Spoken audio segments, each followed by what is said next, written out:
Relax keep silent. मैं RB Yadav sir आप लोग को क्लास 10th का एनसीईआरटी मैथ से हम 9.1 पढ़ा रहे हैं। भाई साहब बउआ आप कहेंगे सर ये क्वेश्चन सब बहुत हमको भारी लगता है। एक बात याद रखिएगा, जब तक आपको त्रिकोणमिति नहीं आता है तो ये आप कभी नहीं बना सकते हैं, कभी नहीं। यही बात है, जब तक आप त्रिकोणमिति नहीं बना, कहावत में है ना, जब तक आप आटा नहीं गूंथ सकते हैं तो रोटी बना नहीं सकते। कैसे पता चलेगा इस तरह से? तो वही बात है। अब भूमि के आप कलम पकड़ना नहीं सीखे हैं तो लिख कैसे सकते हैं? तो पहले लिख पकड़ना सीखना पड़ता है, उसके बाद लिखना पड़ता है। आप ध्यान से चलिए ना, आप देखते हैं। पहले हम समकोण त्रिभुज पढ़ेंगे, उल्टा भी ले सकते हैं। आपको हम बताए थे सभी बच्चे को कि इसमें आपको सबसे ज्यादा अधिक समकोण त्रिभुज का ही काम आएगा। समकोण त्रिभुज का यह फिगर हुआ, यानी कि यह चित्र हुआ, इसको मानते ए और बी और सी।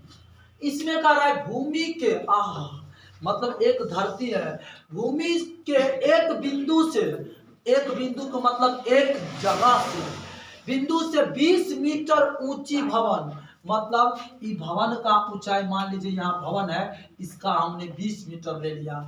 20 मीटर है ना ऊंचे भवन के, मतलब एक भवन है, भवन मतलब घर यानी कोई मकान है।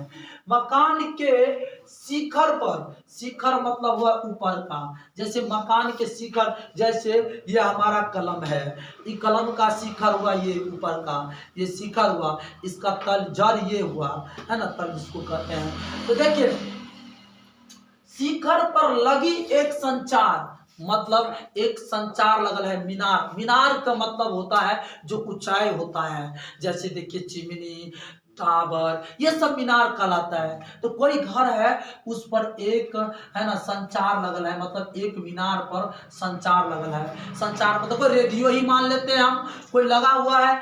अब क्या करेंगे है ना, क्या हुआ, एक मीनार लगा हुआ है। आप हमारे बातों पर थोड़ा ध्यान से देखेंगे है ना, ध्यान से देखेंगे तो आपको इस पर एक कुछ मान के चलते भी लगा है ना, संचार, कोई रेडियो लगल है, कुछ लगल है ऊपर में, लेकिन घर के ऊपर में कोई मीनार पर लगल है।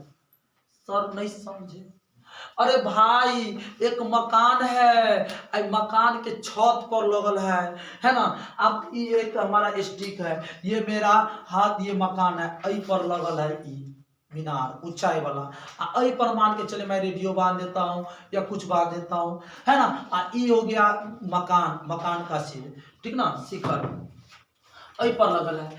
अगर इसको शिखर के देखता है, मतलब इसको जड़ के देखता है, मकान को शिखर के देखता है, तो उसको 45 डिग्री का कोण बना रहा है। मतलब ऐसे करके देख रहा है तो ये 45 डिग्री का कोण बन रहा है। सर कैसे कोण बनता है? जितना ऐसे उठाता है उतना कोण अधिक बनेंगे ना, जितना कम मैंने नीचा तक उतना कम कोण बनेगा है ना। तो वही कह रहा है शिखर पर लगी एक संचार मीनार के तल, मतलब जे तल के उन्नयन कोण, उन्नयन मतलब ऊंचे नयन। अगर ऊपर की तरफ देखते हैं तो उन्नयन कहते हैं, ऊपर से नीचे की तरफ देखते हैं तो उसको हम अवनवन कहते हैं। तो हमको उन्नयन कोण 45 और ऊपर का देख रहा है कि टावर के ऊपर में की बांधल है या कोनो सामान के कोई मीनार के ऊपर में, तो 60 डिग्री का कोण बनता है। अब हमको कह रहा है कि आप ध्यान से देखिए, इसका ऊंचाई ज्ञात करने के लिए, मतलब मकान कितने लंबा है वो मालूम है, लेकिन मकान के ऊपर में जो लगा है संचार वो मालूम नहीं है, तो उसको हम मान लेते हैं x या y, मानो कुछ मान सकते हैं, इसी को हम x मानते हैं है ना। अब सर इसका x क्यों माने? भाई कुछ मान सकते हैं, a b c कुछ मान सकते हैं है ना। आप ये दूरी ज्ञात करेंगे कि वो आदमी जो है, वो व्यक्ति जो देख रहा है कितने दूरी पर है, सो पता चल जाएगा। उसके बाद मैं ये भी ज्ञात कर लूंगा। आप लिखेंगे कारण मीनार की ऊंचाई ज्ञात कीजिए है ना, क्रमशः का मतलब लगातार दूटा कोण दिया है। लिखेंगे माना कि, आपको सब्जेक्टिव में लिखना पड़ेगा, माना कि इसमें कहेंगे कि ए बी सी, यहाँ पर हम डी मान लेते हैं, B D B C, D B C में बी सी एक, डी बी सी में डी बी या बी डी बोलो, बी डी एक भवन है, एक भवन है। अब उस पर थोड़ा ध्यान से देखेंगे, उस पर एडी संचार लगा है, संचार लगा है, संचार लगा है। तो हमें ये ज्ञात करना है ना। तो पहले एक बात याद रखो कि हमको दिया है लंब और आधार नहीं मालूम है कि कितने दूर हुआ वो आदमी खड़ा है, कितने दूर से कितना माने दूरी पर, ये भी ज्ञात करेंगे। तो भाई एक रति दिमाग लगाओ, ये मालूम है आदमी, अच्छा मान के चलते हैं ये आदमी जो है, देखिए उसको देख रहा है ऊपर का को, ये मक्का ये देख रहा है, तो अगर दूरियों तो मालूम चलना चाहिए कितना दूरी पर है। तो हम लिखेंगे 10 फॉर्मूला लगाएंगे। यहाँ 45 है तो 45 हमने बताए थे कि जब लंब और आधार वाली बात आए तो 10 पर तोड़ेंगे, है ना। 10 या कॉट दोनों पर तोड़ सकते हैं। इसका हो गया लंब बट्टा आधार फॉर्मूला हो गया। भाई साहब 10 45 डी का मान 1 होता है, इसमें लंब दिया है 20, आधार हम मान लिए हैं x। अगर नहीं मानना चाहते हैं तो आपको BC लिखना होगा, है ना। अब क्या करेंगे, जिसका कोई नहीं सहारा रहता है तो मेरा एक सहारा रहता है, माने एक अपना मन से लगा सकते हैं। इसको गुना करेंगे तो x, इसको गुना करेंगे तो 20 की समीकरण 1, जरूरत पड़ने पर इसको उपयोग कर लेंगे।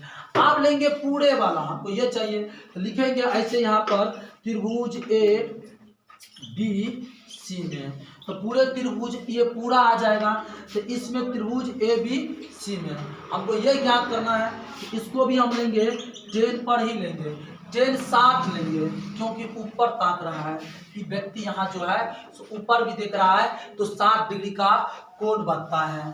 तो 10 60 डिग्री बराबर 10 का सूत्र होता है, याद करना होगा आपको, लंब बट्टा आधार। इधर कर लेते हैं। अब 10 60 का मान होता है √3। आप देखिए दोनों का लिखेंगे हम। एक बात याद रखना, एल्जेब्रिक में ए में अगर आपको कहेगा 20 जोड़ने के लिए तो नहीं जुटेगा, a प्लस b हो जाएगा। b में कहेगा 5 जोड़ने के लिए नहीं जुटेगा, p प्लस 5 हो जाएगा।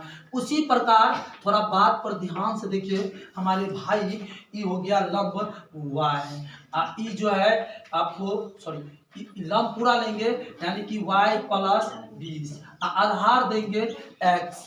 अब क्या करेंगे, क्रॉस मल्टीप्लाई, कोना कोनी गुना करेंगे।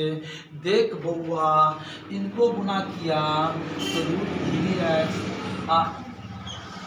एक अपना मन से डाले हैं, इसको गुना करेंगे y 20 की 20। हमको मान चाहिए किसका, तो y का मान चाहिए। तो हम क्या करेंगे, √3 के 3 और x रख देंगे, ई जो x आया था लिखेंगे इसमें x का मान रखने पर, है ना। मैथ बहुत इजी है।